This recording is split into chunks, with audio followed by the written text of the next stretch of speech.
Saan ka naman nakakita? May dala kang kalahating milyon isang araw bago mag-eleksyon, pagkatapos hindi ka treasurer, hindi ka negosyante, ano ka, tagapamili ng boto. So ipipresume namin yung mga taong yan na involved sa vote buying.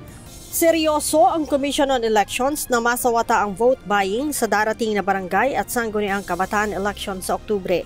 Bunsod nito, inatasan ng COMELEC ang pambansang pulisya na magpatupad ng money ban checkpoint 5 araw bago ang halalan.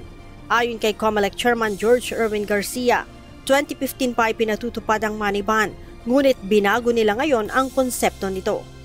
Hindi po natin pipigilan ang pag-withdraw ng mahigit 500,000.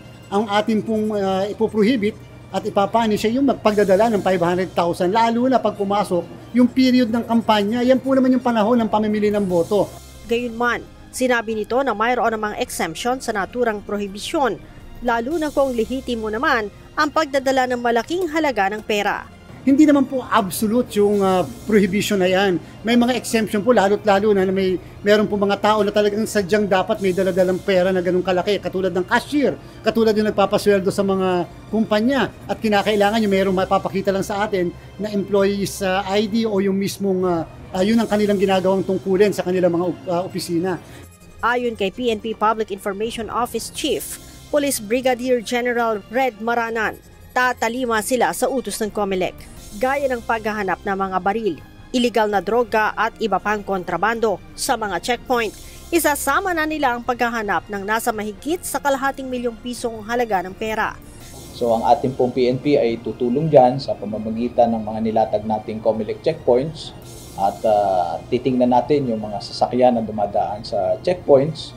At ang pagpapatupad niyan ay yung parang plain view doctrine, kung saan ang ating mga kapulisan ay mag-i-inspect ng mga sasakyan sa pamamagitan lamang ng pagtingin sa loob ng sasakyan, pinagbabawal yung pagsasaliksik at yung paghalughog. Dagdag ni Chairman Garcia, maging ang pamimili ng boto gamit ang mga electronic money transfer ay imomonitor din ng COMELEC. Tayo po ay nakipag-ugnayan sa Anti-Money Laundering Council kahit sa Bangko Sentral ng Pilipinas because we want to compel yung mga bagong mga kumpanya na yan na pinagpapadala ng pera na sana ma-submit sa Commission ng Elections. Yan pong mga listahan na yan upang kahit paano hindi man po natin pipigilan yung pagpapadala. Yan naman po malayo sa kaisipan ng COMELEC. Subalit, yung pagpapadala na may intensyong mamili, ayan, kitang-kita po yan, madali po yung ma-determine. Sino man ani ang mahuhulihan ng mahigit sa 500,000 piso 5 araw bago ang eleksyon, mahaharap ani ang mga ito sa kaukulang kaso na may parusang kulong na 1 hanggang 6 na taon. Leia Ilagan, UNTV, News and Rescue. Diyos ang aming sandigan, serbisyo publiko ang aming pinahahalagahan.